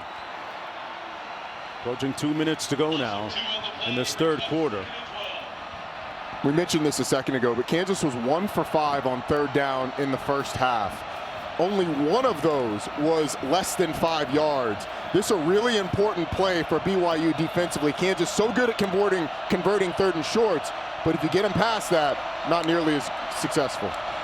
Daniels gets it out quick, wide open in the flat. And his main man is going to turn it up. Luke Grimm converts that on the catch and sprint into a first down. 17-yard pickup. Roddy, he went in motion and nobody was there. It's the second time they just completely lost Luke Grimm. One was on the 4th down conversion in the first half. That one, as you said, he went in motion and continued wide towards the sideline. No one bumped out with him. Easy pitch and catch. He's got over 500 yards receiving on the season. 1:15 to go in the 3rd. On the Cougar side of midfield, Daniels with time overshoots his receiver at the 25. That one wasn't close. Intended for Cardell. It's up 2nd down and 10. And he knows it right away that it was a little high. How did I miss that? The answer is you throw a lot of those routes to receivers, and a taller, a little faster receiver probably gets to that. Not Trevor Cardell, the tight end, not quite able to get there. 2nd and 10. On the draw, that's Highshaw Jr. Going to pick up 2 yards on the play, setting up a 3rd down and long. There's a little confusion in the backfield. It looked like which way the handoff was supposed to go. But BYU ultimately gets this Kansas team in a 3rd and long, 3rd and 8. This is 4-down territory if you're Kansas, so you don't need it all on this 3rd down. You just need a positive gain. You want to try and get it to a much more manageable 4th down. That's what's at stake for the Jayhawks. They got to win out to become bowl eligible. Daniels has a man open for the first down again. That's Casey, and they move the chains. And again, the ability of the Jayhawks to convert on 3rd down is paramount and clutch. They get 14. It's a great job by this Kansas offensive line and running backs of picking up the blitz coming from the left side of the screen. They're able to give Jalen Daniels enough time to work from the right back to the left, where Jared Casey found some space. And yes, sir, pointed. First down. It's the end of the 3rd quarter. The Jayhawks opening drive, first possession of the 3rd quarter, ends with them starting to threaten when we come back for the final 15 minutes.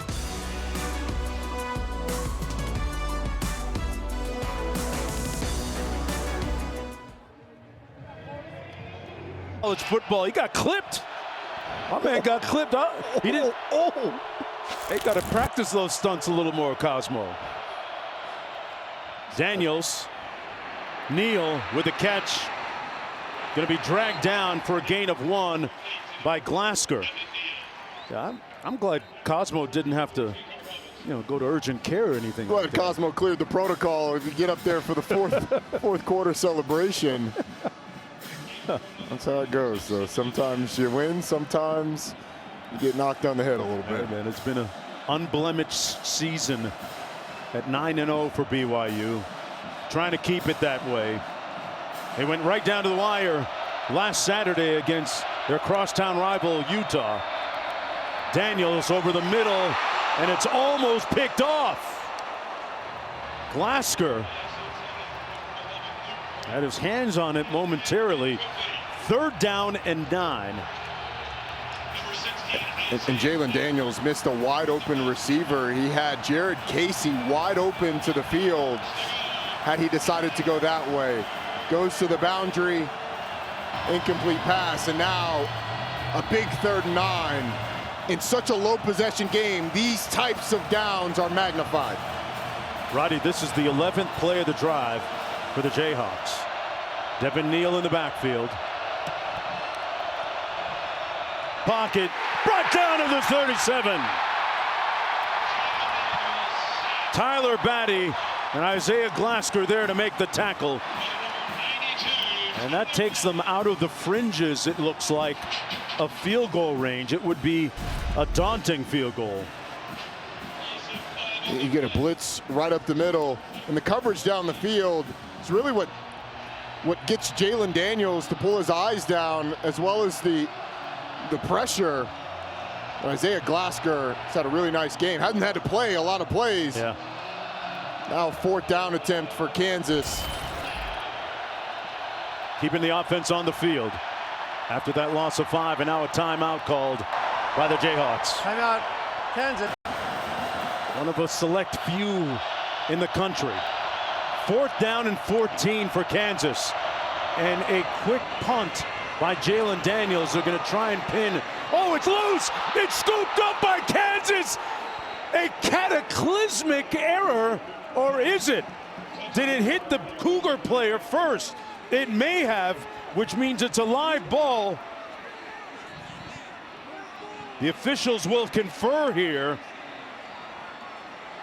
Quentin Skinner recovered the loose ball downfield.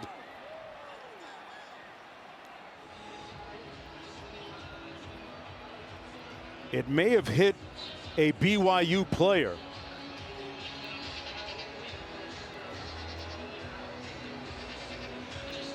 Oh yeah. At that point, it's live. It is. It's live right there. And so you saw a second BYU player try and dive on the football.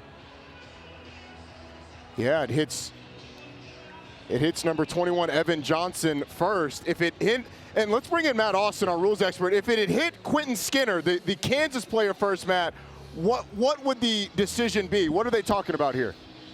Well, if that were the case, then BYU would always have the option to go back to that first touching spot. But since it hit the BYU player first. The kick was touched by the receiving team and recovered by the kicking team. 1st down, Kansas. Yep, they got it exactly right. Since it hit the BYU player, it's a live ball, as Roddy said. So. Wow. Wow, indeed. Thanks, Matt. A catastrophic event there for the Cougars, who now have to be backed up at their 3-yard line. And in a special season like this, the way BYU has lived in these games, it feels like all the breaks have gone their way. Now Kansas is 1 up in the turnover margin, and then you get that play on the pooch punt by the quarterback. It feels like the luck may be turning. Cardell sets in the backfield with Devin Neal. Casey in motion, Neal on the carry. Touchdown Jayhawks. They capitalize on that catastrophic event and punch it into the end zone to take the lead. Wow, what a turn of circumstance. Thank you, guys. I appreciate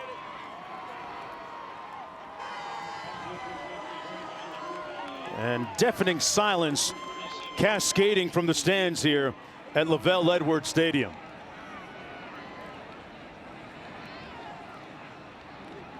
Jalen Daniels with the pooch punt that results in Kansas football.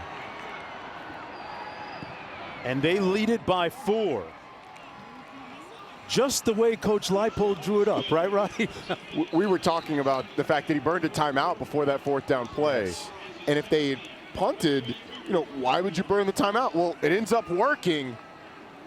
How about Devin Neal? Wow. The career that he's put together. Obviously, when you're on a list with Ashton Genty, it's incredible that the productiveness that he's had for the last 4 years for the Kansas Jayhawks. Doing his little dance, waiting for him to hit the $1 million baby dance.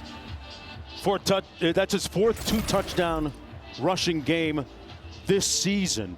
Now talk about just what a leap of faith it was, Roddy, for him to witness all the consistent losing that Kansas did as he was a high schooler growing up in Lawrence, Kansas, and then to commit to help turn this program around and to see him become the school's all-time leader in rushing yards and then have his team go 9-3. They still have a great shot of going to their 4th consecutive bowl game.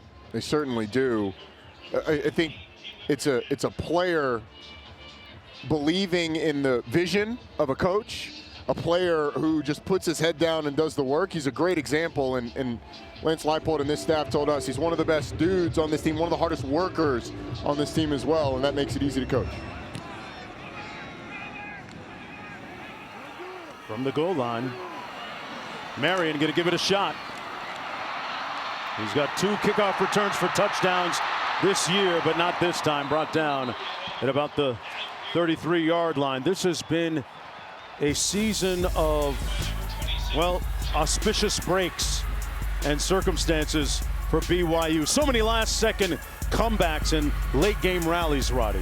And that's been part of the magic. They have believed to the very end. Even last week against Utah, you had the holding call that gave them new life.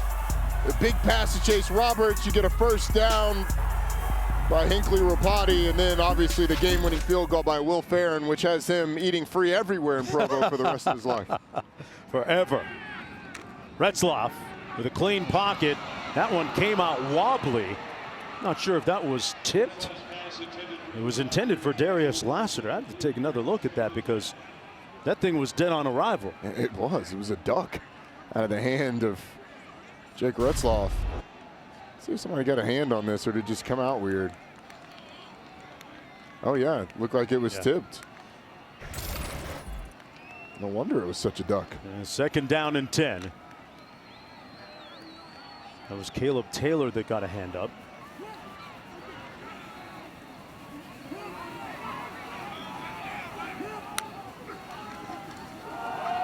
Keep it on the ground and nowhere to go that time for L.J. Martin. He's going to be stopped up for a gain of about 1 on the play. It was interesting, Roddy. We saw the highlight of the frenetic comebacks BYU has made this year after that one against Utah last week. Interesting that they had a players-only meeting on Monday, and Kalani Sitake told us that they just flushed it out. And the players told us they just had to say, you know what, it was a great win, time to move on. It was such an emotional thing that happens. And look, Chase Roberts told us a lot of guys from Utah, that is their Super Bowl. It's a big 3rd down. Retzloff, stepped up into pressure and incomplete. His receiver got smoked. Big time hit by Marvin Grant on Hill. And Hill is slow to get up. It was a timeout for an injury to an offensive player. Well, BYU's upset about a couple of things. One, there was a flinch by the Kansas defensive line. The question is, were they in the neutral zone when the ball was snapped? In the estimation of the officials, that was not the case. Then on the back end, that is a brutal and vicious hit by Marvin Grant, but by the rules, a clean hit. Yep. Head out of the hit. It's a defenseless player, so it's not forcible contact to the head or neck area. And there was the flinch right there in the middle by number 94, Blake Harold. Apparently just short of the neutral zone. So no free play for BYU. Yeah, Keanu Hill able to walk off the field under his own strength. The senior from Bedford, Texas, on the season with 102 yards receiving and a touchdown. 4th down and 9.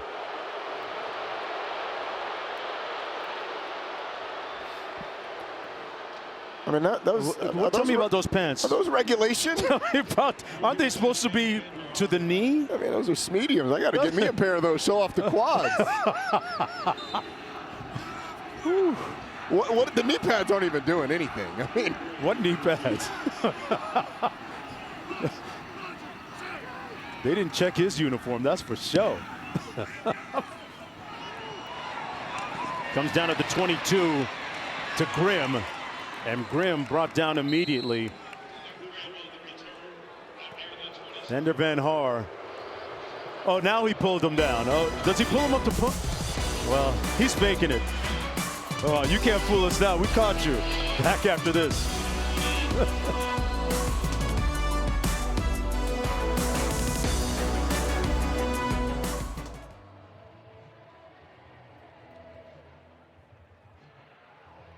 Head coach here of Tongan descent. Grimm in motion. First down and 10 for the Jayhawks. Daniels on the move. And he's going to pick up about 2 yards on the play. Jack Kelly making the tackle. Good coverage down the field. BYU really selling out to stop the run on that first play. Kansas decides to come out and throw it, and those defensive backs were kind of on an island. Did a great job covering up those receivers. Kansas very familiar in playing in tight, close games down the stretch. 5 of their 6 losses, we pointed out at the top of the show, have come by 1 score. Second and 10, they keep it on the ground with no success. Highshaw stopped up behind the line of scrimmage. That's DeMooney. Raider DeMooney out of Provo, Utah. Committed to BYU as an 8th grader. His father Jack, former fullback here at BYU. It's a big 3rd down. The go-to receivers for BYU are number 0 Quentin Skinner and number 11 Luke Grimm. Grimm in motion and Skinner in the slot. The blitz coming. Daniels off his back foot into traffic, caught miraculously by Skinner, using all of that angular 6'5" frame to pick up 22 yards and point them in the right direction. I'm not sure there was much of a window to throw this ball into, but when you throw it high enough where only your 6'5" receiver can get it, I guess it doesn't matter much. And look, these are the types of plays that have gone BYU's way this year. They've been able to come down with those interceptions. Jalen Daniels has faith in his receiver, and his receiver repays him. Roddy, it just feels like the Jayhawks wait until 3rd down to make things happen. Option into the wide side of the field. Nowhere to go that time for Devin Neal. Jacob Robinson came up on his assignment for run support and did a nice job there, Roddy. He certainly did, and it was forced on the perimeter by Robinson back to Isaiah Glasker, who was out there as well. I think Jalen Daniels kind of got caught in between and just kicked it out to his running back. But BYU's done a good job of getting Kansas into 2nd and 3rd and longs. They just haven't been able to get off the field, with the exception of the one that ended in a 4th and 14 in the pooch punt. Devin Neal, 11 rushes for about 43 yards so far. Another unorthodox formation here. Neal on the jet sweep. Didn't really have numbers. Harrison Taggart making the tackle and a gain of just a few yards on the play. Maybe got 2. That was some real funky looking formation, Roddy. It's the 2nd time we've seen a formation like that with the offensive linemen split out. Jalen Daniels is sending the offensive lineman out to the right. You got 2 tight ends to the left of the center, and BYU snuffed it out. The thing is, though, after being 1 for 5 in the first half on 3rd downs, Kansas 3 of 4 in the second half, including those 3rd and long conversions. Again, 11 and 0. The go-to receivers. Luke Grimm once again in motion. Daniels pulls, incomplete, and is it intercepted? Yes, it is. Collins with the INT.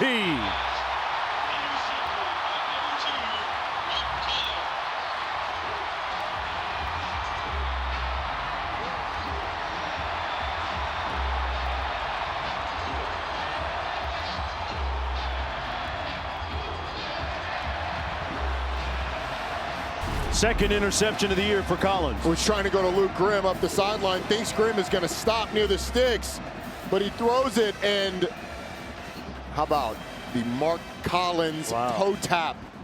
The awareness to know where you are relative to the sideline, able to get both feet down, and 17 interceptions Crazy on the season now for this BYU defense. That one on a miscommunication between receiver and quarterback. So BYU with good starting field position for this drive at their own 42. Down by 4 points. Little jet sweep action. Marion still on his feet. Broke a tackle and picked up the first down. About a 12-yard gain on the play. Keelan Marion, transfer from UConn. We got a flag. Offside, defense, number 99, line up in the neutral zone. That penalty is declined. The result of play is a first down. Penalty declined. Nose of the ball resting at the 46 of Kansas. First and 10 Cougar.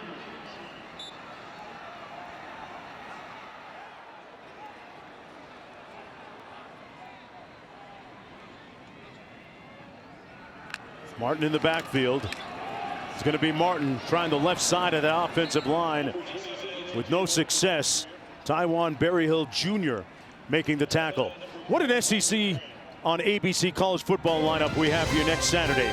Number 11, University of Mississippi squaring off against Florida at noon Eastern. Then it's the Lone Star State for number 3 Texas hosting Kentucky, and we cap off the night with number 10 Alabama and Oklahoma. What a football lineup on ABC and ESPN+. How about Florida getting a big win today over LSU at home? A week after Billy Napier, a vote of confidence was given to him by Scott Strickland, the athletic director, saying he'll be back for 2025. Retzloff slings it in and out of the hands of Marion. Literally hit him in the hands, and he and looks like Marvin Grant having some spirited conversation. A sidearm delivery by Retzloff. And yeah, that's one of those that you know you got to bring in as a receiver, even when it's cold and you can't feel your hands and the ball is hard. Big third down here. They're 3 of 8 on third downs tonight. Retzloff has not completed a pass on third down tonight. Rolls left, pulls. Boy, you'd have to be 8'12" to catch that one. And there's nobody like that on the field. Keanu Hill was the closest receiver. And you could hear the thud down on the field amongst the silence as 4th and 10 comes up. So Kansas's defense with a big win after the turnover. You're able to force a punt. BYU will flip the field, but you just wonder, 7:17 left. How many possessions are left in the game for each team? Each one of them becomes more and more magnified. 9-0 perfect record on the line. Vanderhaar. Punt comes down at the 13 to Grimm. It'll be 1st and 10 from there for Jalen Daniels and Kansas. Trying to recreate what happened back in 1984 if you're BYU. It's going to be tough tonight, though, under the lights. They're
every time the current Dolphins lose a game.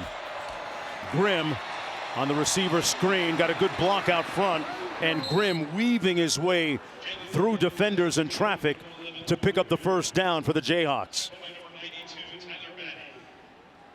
Now BYU's opportunities looking grim for victory here tonight, down by 4. 10-yard gain by Luke Grimm. I see what you did there. Hey. I'm going to be honest on this one. Producer Kim Belton put that one in my ear. Feed me some bars.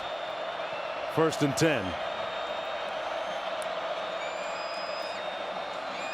10. Neal. Boy, that is a picture-perfect Devin Neal run. That's what he's been doing for 4 years in Lawrence, Kansas. It's just the ability to make those little moves to get past. And how about the tearaway? I mean, bringing back the tearaway shirt. And he just went over 4,000 yards rushing for his career. Congratulations to Devin Neal. And the meter is still running, invariable and inexorable in his approach and his production. 2nd down and 3. It's Neal time again, trying to move the pack. He'll pick up about 1.5 yards. Tyler Batty was there. Is it just me, or has Batty's name been a little bit conspicuous by its silence tonight? He had some impact in the first half, but in the second half, it has been a little more quiet. This is a huge 3rd down, though, because if Kansas is able to convert, you have to imagine they'll take off another 1.5 minutes to 2 minutes off the clock. Right. If you're BYU and you don't come up with this, you might only get one more chance with the football. 3rd down and 2. Trying to get the defense off the field. Daniels running. He's going to be short. Stopped up after a gain of maybe 1. It'll be 4th and 1.5 yards. And that's the guy we were talking about, Tyler Batty, who had his hat knocked off. No, actually, no, it was Mangelson that did. Batty in on the tackle. It was the two of them that combined for the tackle. Getting off blocks on the line of scrimmage on that defensive line, getting down the line, able to tackle Jalen Daniels. How big is that stop, Roddy? Oh, it's huge. Well, the clock's not there. It is. The clock's running again. It's huge because I think Kansas would have taken off another, close to 2 minutes had they not been able to get it. On 4th and 1. Graves punting. Drives it all the way back to the 20-yard line. Parker Kingston called for the fair catch, and boy, they flipped the field pretty well with that punt. They did. He's a little frustrated. Yes. He catches the punt, and then you look down, and there's 2 Kansas defenders lying on the ground in front of you. But when you have to make that decision, you don't know those 2 guys are going to fall, so makes the safe play. But again, Kansas have been able, and BYU, they both have been able to put together long drives. Right. So if you're not able to get points on this drive, you are really putting a lot of pressure on your defense to get off the field. But this is where Jake Retzloff has come up big for BYU this year and got to have at times. L.J. Martin in the backfield. Marion in motion to the top of your screen. Retzloff looking to pass. It's caught. Chase Roberts hung on to it. Wow, what a grab. Took a hit, too, to pick up 12. Got to see this again, Roddy. It's a window the size of a keyhole. It's in the hands of the linebacker, Cornell Wheeler, right into the gut of Chase Roberts. What concentration and strength to bring that ball in by Roberts. Sets up 1st down and 10. BYU with timeouts remaining.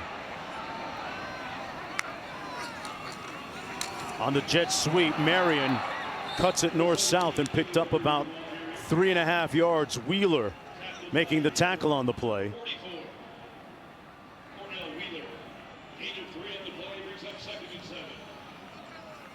Remember, Kansas has those 2 all-conference DBs in Mello Dotson, who has an interception already tonight, and Kobe Bryant, who's got 4 interceptions on the season.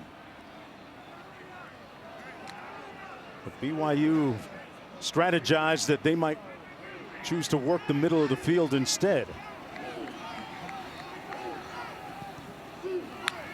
They go empty. 5 receivers on this formation. There's the middle of the field. There's the completion. And it's Chase Roberts. Picked up 24. They move Chase Roberts to the slot, and he gets matched up against the safety, Marvin Grant. It's covered too, so the middle of the field wide open. You can see Grant's got inside leverage, but he lets Roberts cross his face, gets into the middle where there's nobody there. Retzloff delivers.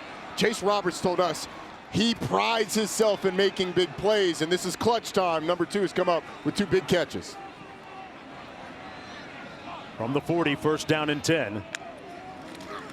Martin in the backfield, takes the handoff, cuts it back. Got a lot of real estate out there, and it's going to be pushed out of bounds right near for the, actually got the first down, picked up 11. And Caleb Etienne looked like he got in the way and gave him a good block to spring him loose. So they continue to move the ball downfield. There's Etienne. Etienne's going to be on the right side of your screen. Here's the block right here. Nice job against the defensive end who ducks inside. You seal him in there. Running back bounces outside. He's able to get a big gain.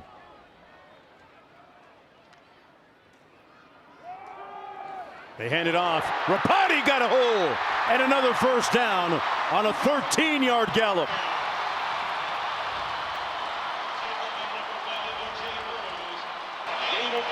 This is a 2-minute timeout. We're at the 2-minute timeout as BYU hopes to remain perfect.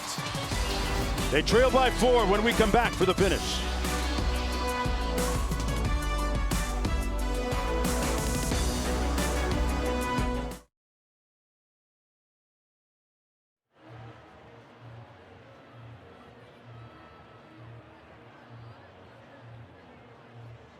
First down and 10 for the Cougars at the Kansas 15. They hand it off to L.J. Martin, and he picks up about 3. Now, how does Kansas manage its timeouts here, Roddy? Yeah, so Lance Leipold just called its first. I think Timeout. Kansas, their second of the half. 30 seconds in length. Please set the game clock to 1:56, please. I agree with the taking of the timeout. What you're protecting against with the timeout, with BYU running the ball, is let's say they score on the next play. You don't want to have had 40 seconds run off the clock. You want to save yourself as much time in the event that they do indeed score a touchdown. And taking those timeouts doesn't help BYU very much. They've got 2 timeouts. You've got, they can get a first down, and then you'd be inside the 5-yard line. They've got plenty of time to do what they need to do. Next is SportsCenter Stan and Steven Nelson. A massive primetime SEC matchup. Georgia avoids a 3rd loss with the Vols in town. Plus, important Saturday in college football playoff picture. Our expert tells you what to expect come Tuesday. And heavyweight champ John Bones Jones puts his belt on the line against Miocic. SportsCenter with Stan and Steven coming up next right here on ESPN and the ESPN app. The jet sweep goes to Rapati with nowhere to go. They stuff it right near the line of scrimmage. So 3rd down coming up. And we have another timeout called by the Jayhawks. They burned their last one. BYU, conversely, with 2 remaining. And see what you're talking about there now with the timeout management. And because BYU has those 2 timeouts, running the ball is still on the table. You get a look that's conducive to running the football, you can still do that. And on the opposite side for Kansas, you're talking to your team about all the things that are in the scouting report, those little tips and reminders that you go through on a Thursday or a Friday and walk through, and preparing them to play 2 downs, reminding them, hey, look, they got to have a touchdown. So no matter what happens on this 3rd down, we're going to play another. And now let's take a look at this week's college football playoff rankings brought to you by Prudential. There's the top 12. You wonder Oregon how far had a tough one today at Wisconsin. Yeah, they did. They scraped by there. Were sort of bailed out at the end. You wonder how far Tennessee is going to drop. Yeah. Now, with their 2nd loss, First one on the road at Arkansas, this one to Georgia, in a game that was closer than the score at the end, but Georgia all but I think they punched their ticket to the CFP. Yeah, I mean, they could lose one of their last two. I believe they've got an FCS game and then Georgia Tech. So here we go on 3rd down and 6. They've got to get to the 5-yard line to pick up the first down. Kansas is out of timeouts. BYU trying to remain undefeated. Check at the line of scrimmage. Retzloff with the audible.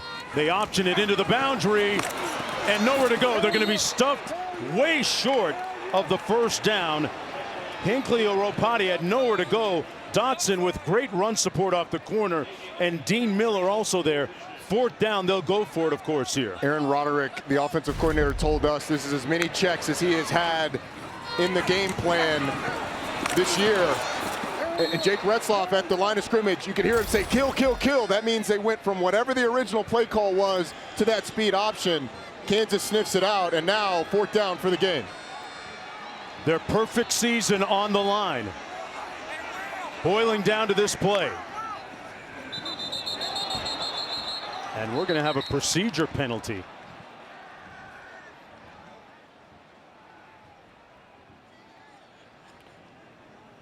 I think BYU had the look that they wanted to. Chase Roberts matched up against a safety that was about 10 yards off.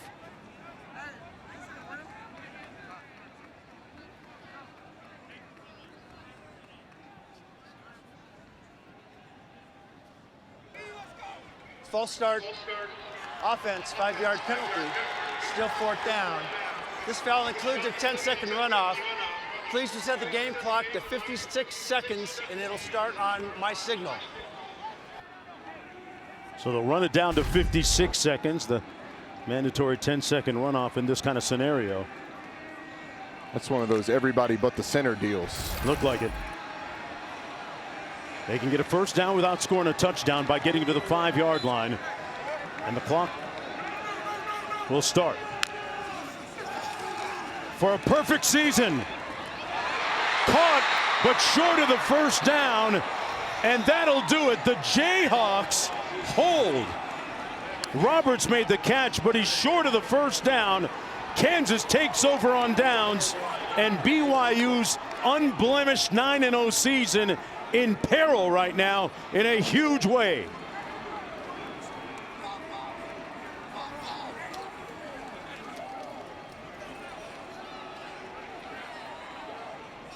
This entire season, it's felt like BYU has been able to find the play when they've needed it down the stretch.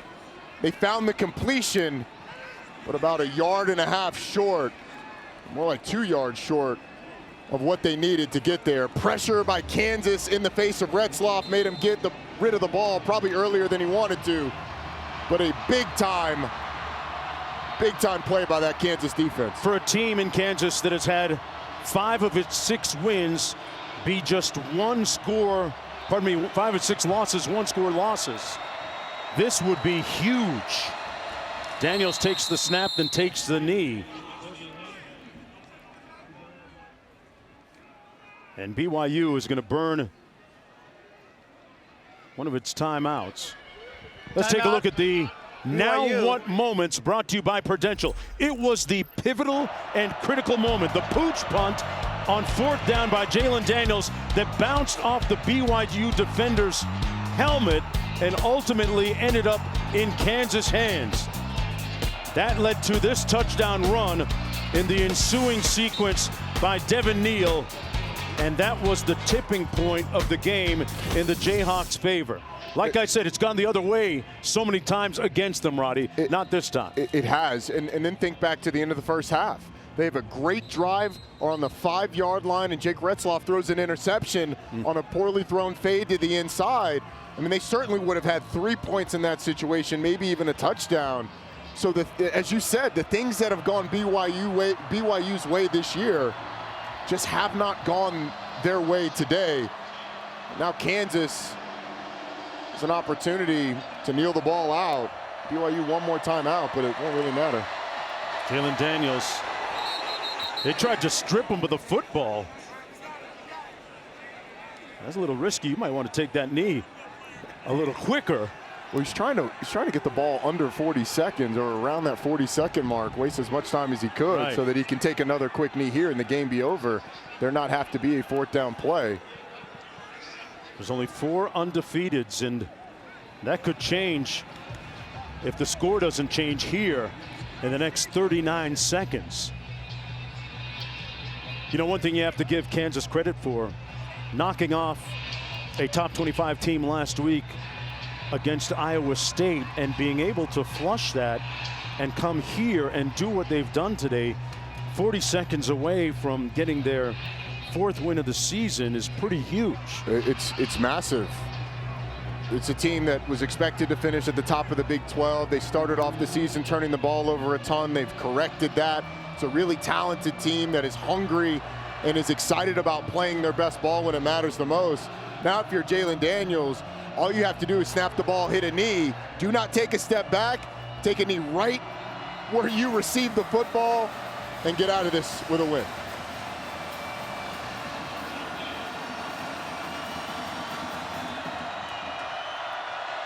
He's on the 2-yard line. Got to get that knee down quick.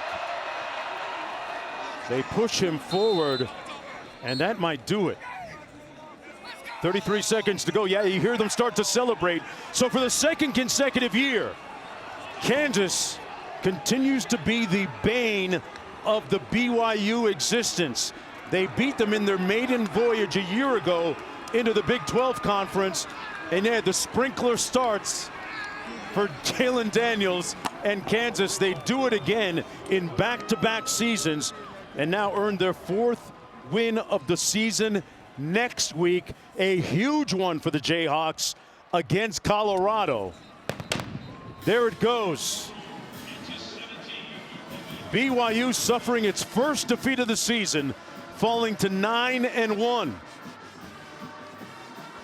Tremendous by this Kansas team to get the win. For BYU, the magic ran out tonight, and they've got a huge one next week. They go on the road to Arizona State, an Arizona State team that's playing great. And so if you're BYU, you don't want the one loss to turn into another that knocks you into a tiebreaker scenario in the Big 12. But for Kansas, bowl eligibility still in play.